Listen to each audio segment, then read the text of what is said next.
भारत के हिमालय क्षेत्र में बर्फ की चोटी के बीच स्थित रूपकुंड झील। इस झील में कई हर्षों से इंसानों की हड्डियां बिखरी पड़ी है। यह झील हिमाचल प्रदेश के 3 चोटियों के बीच में स्थित है, जिन्हें त्रिशूल के नाम से भी जाना जाता है। त्रिशूल भारत की सबसे बड़ी चोटियों में से एक चोटी है। रूपकुंड झील उत्तराखंड के चमोली जिले में स्थित है और यह 5029 फीट की ऊंचाई पर मौजूद है। झील को कंकालों की झील भी कहा जाता है और ब्रिटिश फॉरेस्ट रेंजर ने इस झील की खोज की थी।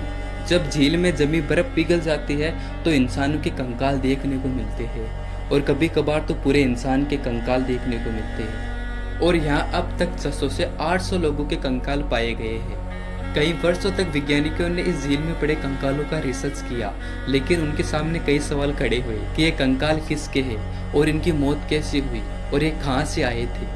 मानव कंकालों को लेकर एक स्थानीय लोगों की एक कहानी भी है। वो बताते हैं कि 817 साल पहले एक राजा था और उनकी पत्नी उनके सेवकों के साथ इस रास्ते से जा रहा था और भारी तूफान के कारण यहाँ दफन हो गए। एक थ्योरी के अनुसार इनमें से कुछ कंकाल भारतीय सैनिकों के भी है, जो कि 1841 में तिब्बत पर कब्जा करने की कोशिश कर रहे थे, लेकिन उन्हें हराकर भगा दिया गया। इनमें से 70 सैनिकों को हिमालय के पहाड़ियों से होते हुए वापस लौटना पड़ा, जिनके कारण वह शहीद हो गए। कुछ लोगों का मानना है कि यहाँ कब्रिस्तान होगा या कोई महामारी में मरे लोगों को यहाँ दफनाया गया होगा।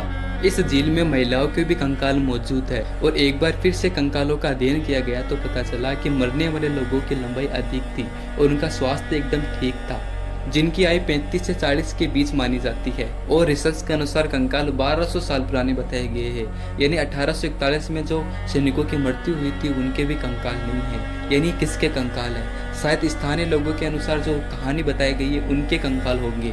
और तीसरी बार कंकालों का रिसर्च किया गया और ये रिसर्च 5 साल तक चला। इस रिसर्च में 3 देश शामिल थे, अमेरिका, भारत और जर्मनी।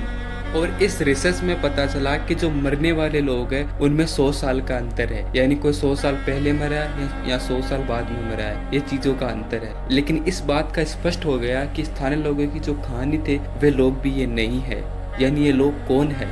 और चौंकाने वाली खबर आई कि इनमें से कुछ लोग अलग अलग देशों के लोग हैं। लेकिन एक सवाल खड़ा हुआ कि अलग अलग देशों के लोग यहाँ पर क्यों आए थे और किस लिए आए थे, लेकिन इसका आज तक कोई जवाब नहीं मिला है। ये झील अभी तक एक रहस्य बनी है। अगर आपको वीडियो अच्छा लगा तो चैनल को सब्सक्राइब जरूर कर लेना। आपके एक सब्सक्राइब से हमें बहुत हेल्प मिलती है।